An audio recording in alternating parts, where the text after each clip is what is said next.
O Banquete dos Sete Sábios, capítulo 3, parte 13.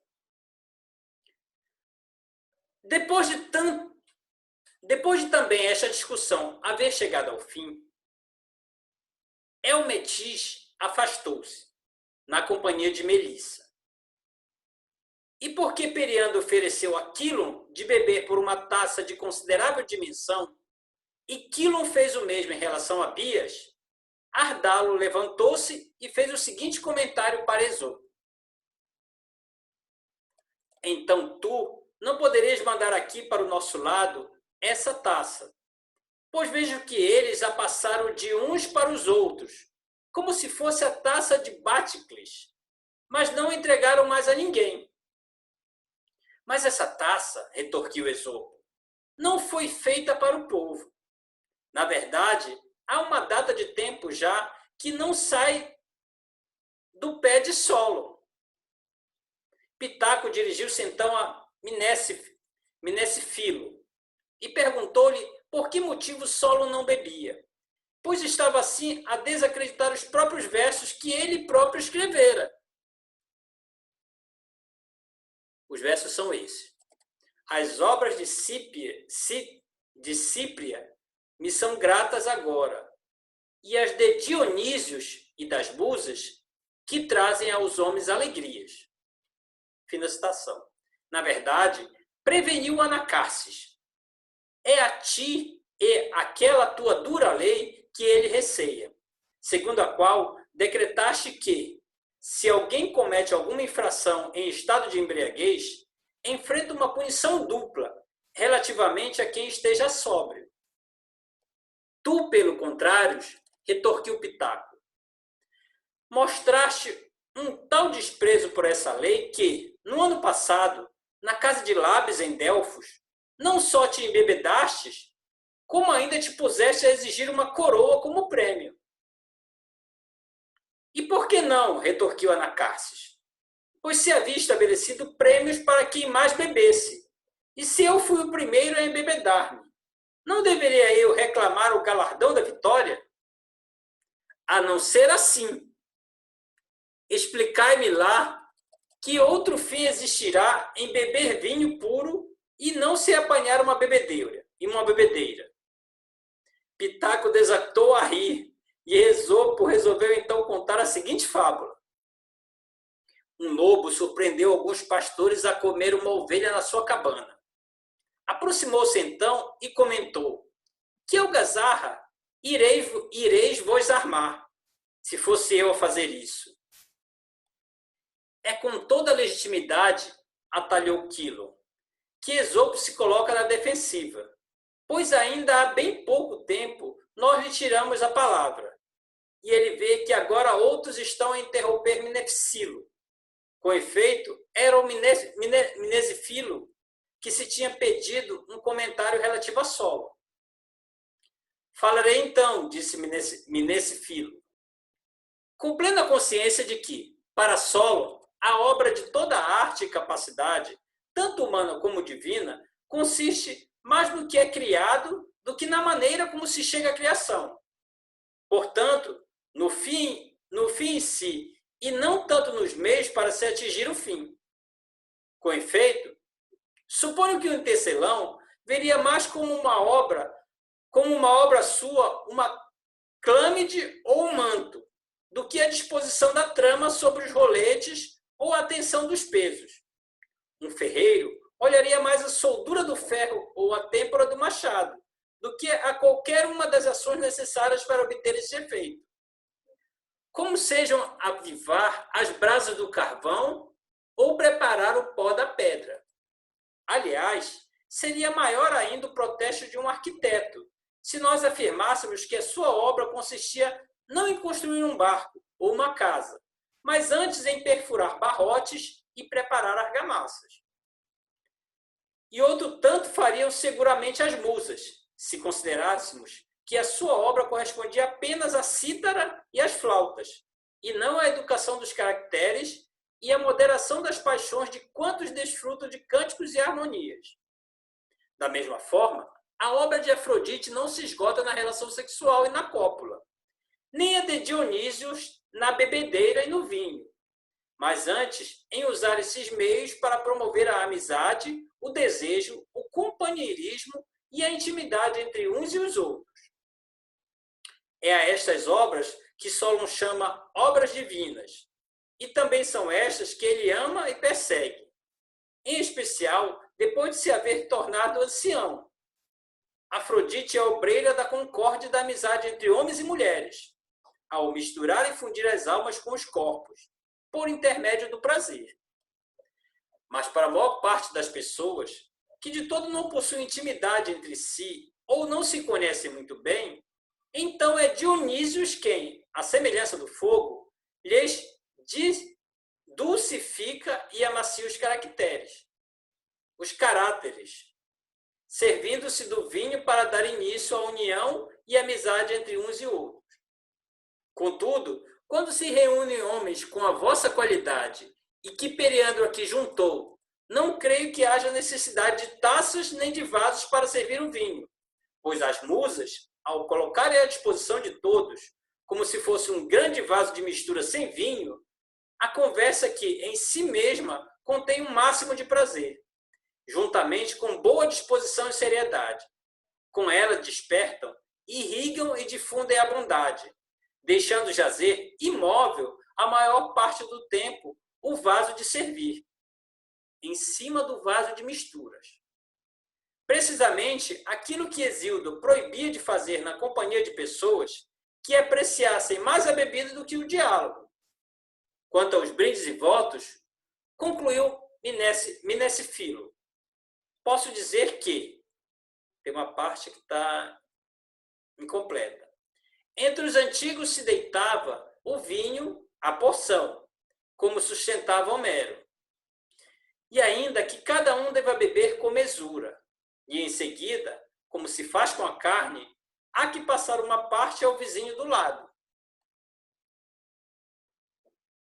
Depois de Mnesífilo ter feito esta intervenção, o poeta Quésias, que se livrara, entretanto, da acusação, tendo recentemente reconciliado com Periandro, por insistência de Quilo, comentou: sendo assim, também Zeus servia bebida aos deuses com moderação, da mesma forma que Agamenon o fazia em relação aos guerreiros mais nobres, quando as divindades trocavam brindes entre si ao comerem em casa de Zeus.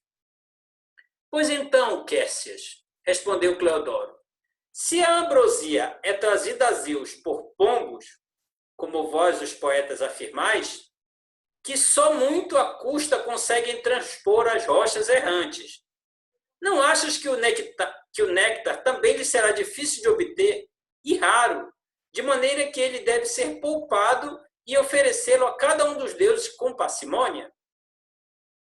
Parte 14. Provavelmente, retorquiu Quésias. Mas já que voltamos a falar de economia, qual de vós me pode explicar o que ficou por dizer?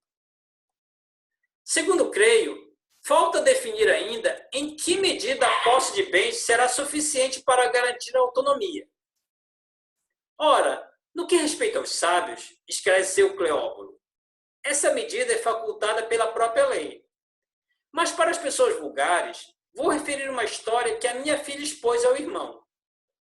Com efeito, contava ela que a lua pediu à mãe para lhe fazer uma túnica à medida, ao que a mãe respondeu: mas como posso eu fazer uma túnica à medida? Agora estou a ver-te uma lua cheia. No outro dia, vejo-te uma meia-lua. No outro ainda, um quarto crescente. O mesmo se passa, meu caro Quésias, com uma pessoa sem entendimento e vulgar. Pois para alguém assim, não há qualquer medida para a riqueza.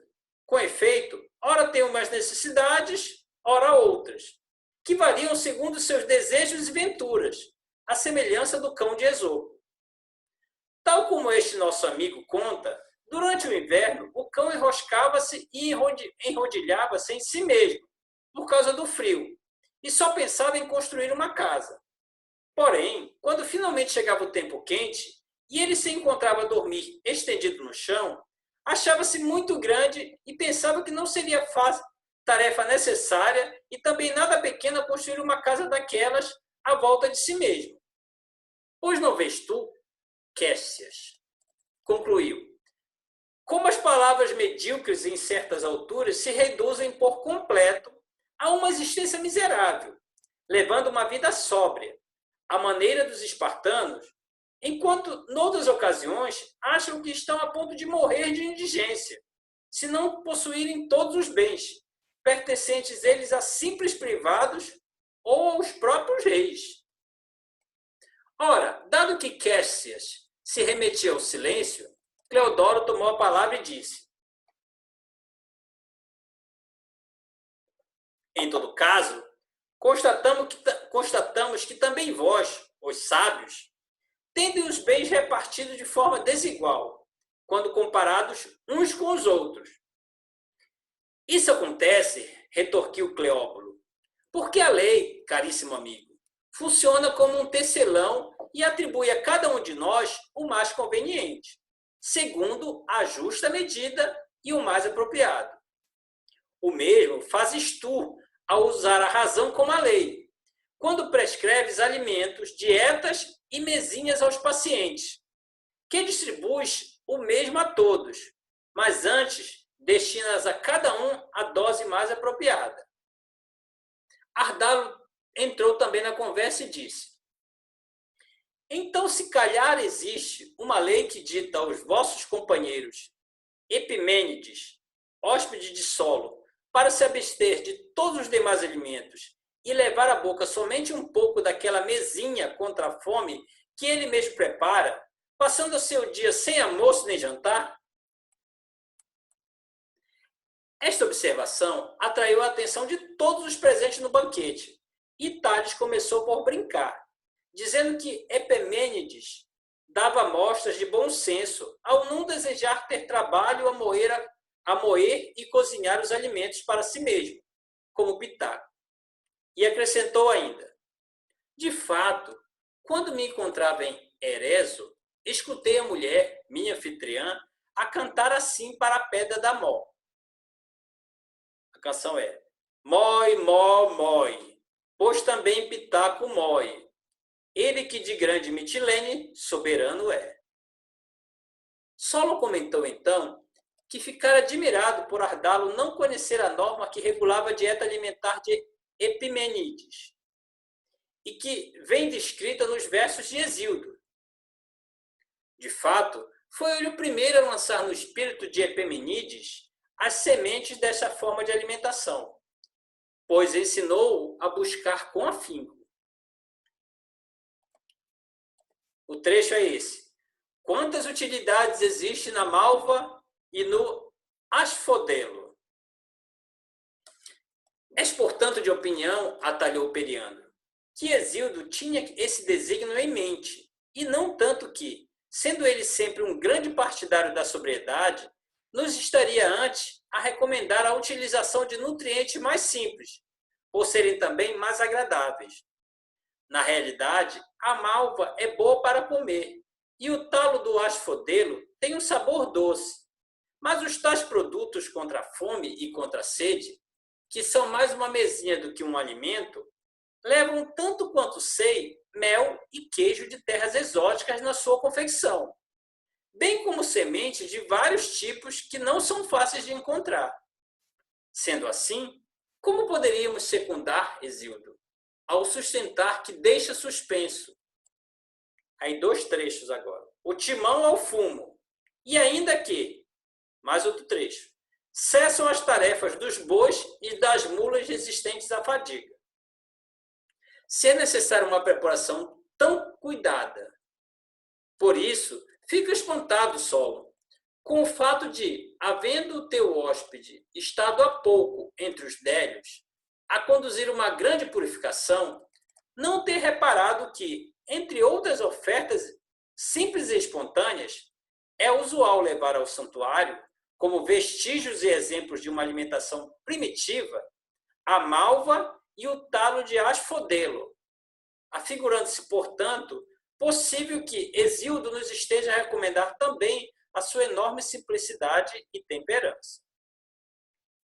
E não é só isso, continuou Anacarsis, pois ambas essas plantas são apreciadas sobretudo pelas suas virtudes salutares. Tens razão, corroborou Cleodoro. Na realidade, Hesíodo deve ter conhecimentos de medicina, como ilustra claramente o fato dele não mostrar descuido ou falta de experiência na maneira como discorre sobre o regime alimentar.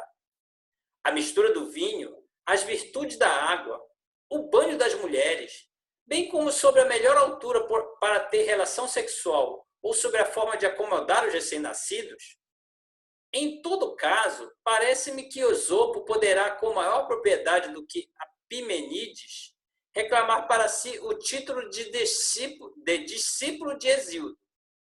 Com efeito, foi a fábula do roxinol e do falcão que lhe serviu de ponto de partida para esta bela sabedoria, tão variada e proferida por 1000 vozes. Mas eu escutaria de bom grado Solo. Com efeito, havendo ele privado com Epimenides tanto tempo em Atenas, é bem capaz de saber que tipo de experiência ou de raciocínio apurado o terão conduzido a um tal regime alimentar. Parte 15. Então Solo retorquiu nestes moldes. Mas que necessidade havia de lhe perguntar uma coisa dessas? Na realidade, é bem evidente que, depois do sumo bem, a melhor coisa consiste mesmo em precisar o menos possível de alimentação. Ou não achas tu que o bem supremo consiste em não ter qualquer necessidade de alimento? De forma alguma, respondeu Cleodoro. Se me é permitido manifestar o que penso, e em especial com a mesa assim preparada, ao eliminar o alimento, elimina-se também a mesa, que é um altar aos deuses da amizade e da hospitalidade. Como dizia Tales, ao eliminar a terra, o caos tomaria conta de todo o cosmos. Da mesma forma, também a eliminação da alimentação representaria a dissolução da casa. Com efeito, juntamente com a mesa, elimina-se também o fogo guardião do lar, o próprio lar, os vasos para misturar o vinho, o acolhimento, a hospitalidade, as mais humanas e primeiras manifestações de comunhão entre as pessoas. Na verdade, é eliminar a vida no seu conjunto, se essa corresponde efetivamente a uma forma de o homem passar o tempo e comporta a existência de uma série de ações, motivadas em grande parte pela necessidade de alimentação e respectiva preparação. Por outro lado, seria terrível, caro amigo, a situação da agricultura, condenada juntamente com ela à aniquilação, se deixássemos a terra voltar a um estado selvagem e inculto, ao ser invadido por matas improdutivas e aluviões descontrolados, por causa da inação humana. E a esta destruição viria juntar-se também a de todas as artes e atividades, as quais são motivadas pela comida, pois a todos proporciona também a matéria, a ponto de nada mais serem se ela desaparecer.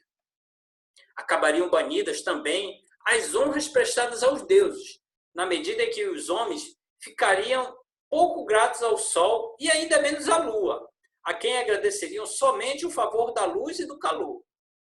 Onde irá um altar ser dedicado? Onde haverá um sacrifício oferecido a Zeus que manda a chuva, a Deméter que dá início às lavouras, a Poseidon que faz brotar as sementes? E Dionisos, como poderá ele dispensar alegrias se ninguém precisar das graças que ele tem para conceder? Que iremos nós sacrificar ou oferecer em libação? Que iremos tributar como primícias? Ora, tudo isso acarreta a destruição e ruína de rituais da maior importância. Com efeito, entregar-se a toda forma de prazer é uma completa irracionalidade. Mas fugir de toda forma de prazer é também uma insensatez completa. Concedamos, em todo caso, que existem outros prazeres de natureza superior das quais a alma possa desfrutar. Mas não há para o corpo forma de gozar um prazer mais justificável do que o que resulta da alimentação. E tal realidade nenhum ser humano a desconhece, pois este é um prazer que as pessoas expõem à vista de todos, ao partilhar entre si uma refeição à mesa. Os prazeres do amor, pelo contrário, gozam-nos a coberto da noite e das trevas profundas, por acharem que é tão vergonhoso e animalesco partilhar estes deleites quanto não partilhar os primeiros. Depois de Cleodoro terminar de falar, tomei a palavra e comentei. Aliás, acabaste por não dizer que, ao eliminar a alimentação, estaremos a eliminar igualmente o sono. Ora, sem o sono não há sonhos, e assim desaparece a nossa mais antiga forma de adivinhação.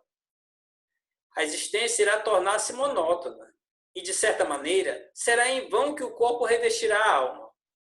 Com efeito, as partes mais numerosas e mais nobres do corpo estão preparadas para serem os órgãos responsáveis pela nutrição. A boca, os dentes, o estômago e o fígado.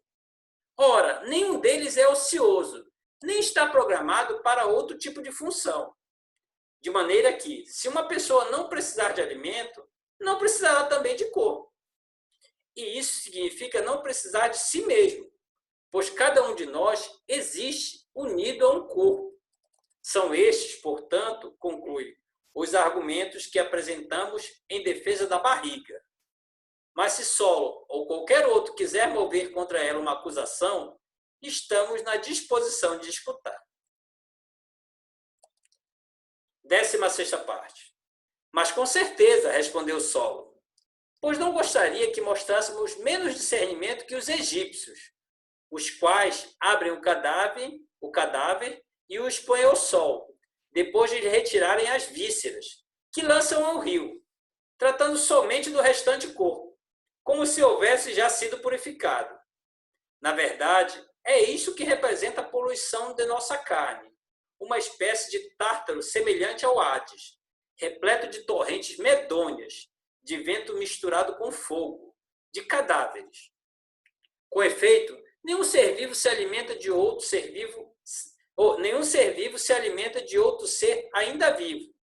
E assim, quando matamos um animal ou uma planta que toma parte na vida enquanto se alimenta e cresce, nós estamos a cometer uma injustiça com essa destruição.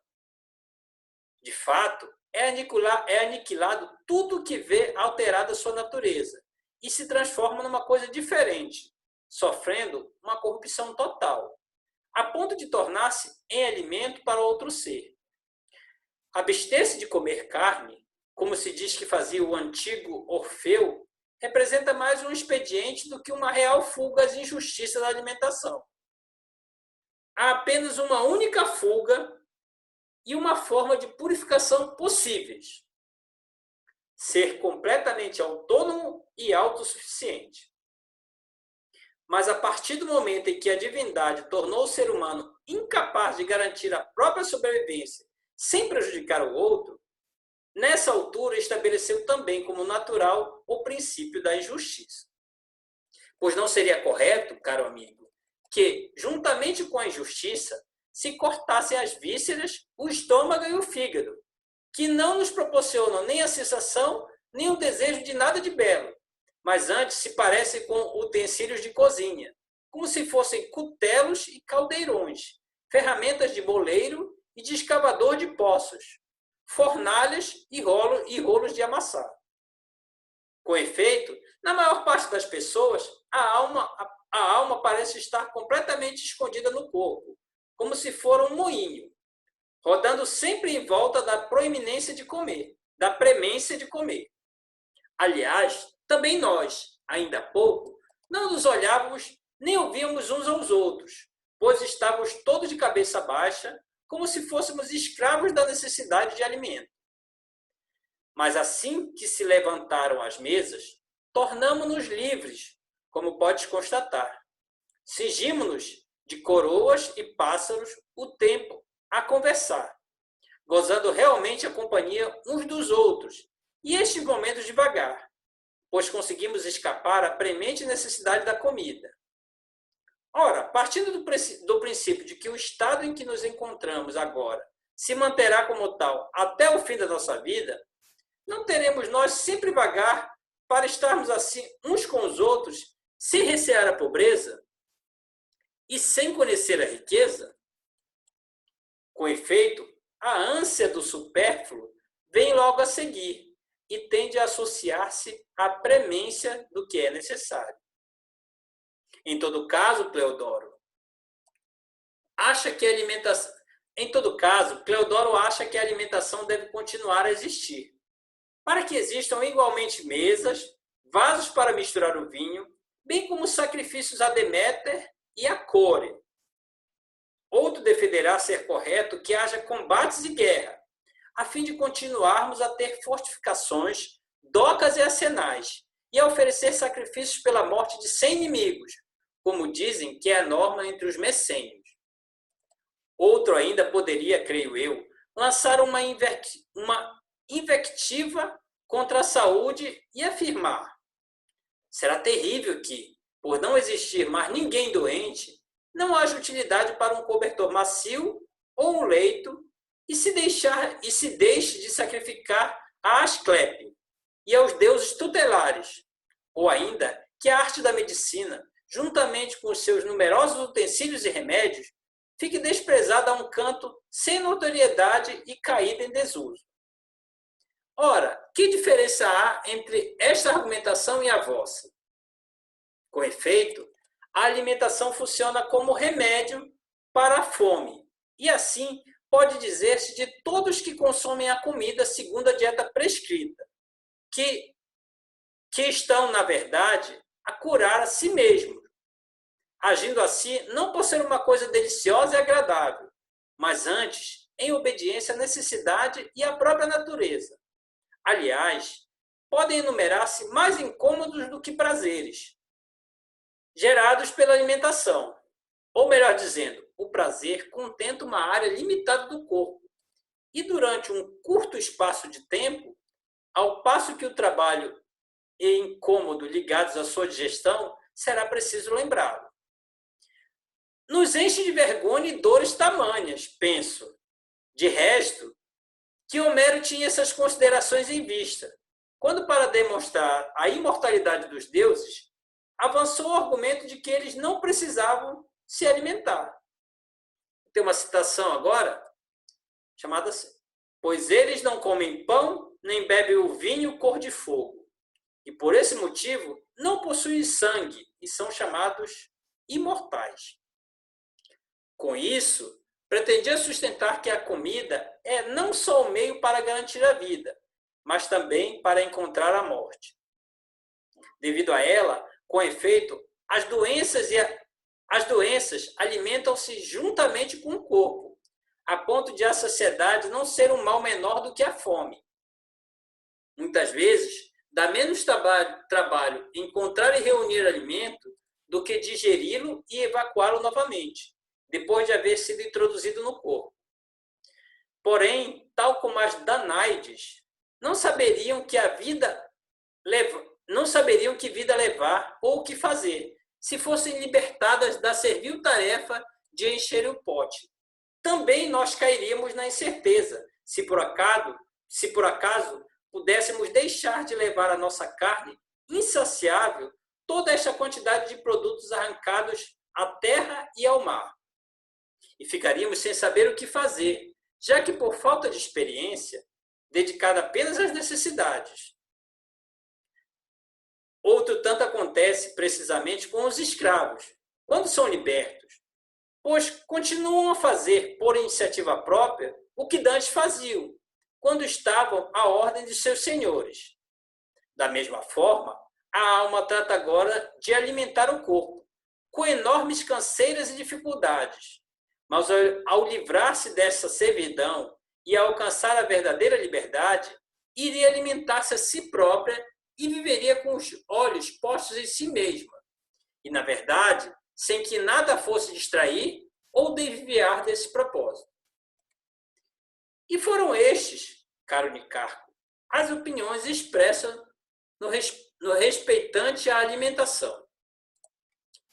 Fim da parte 16 do capítulo 3.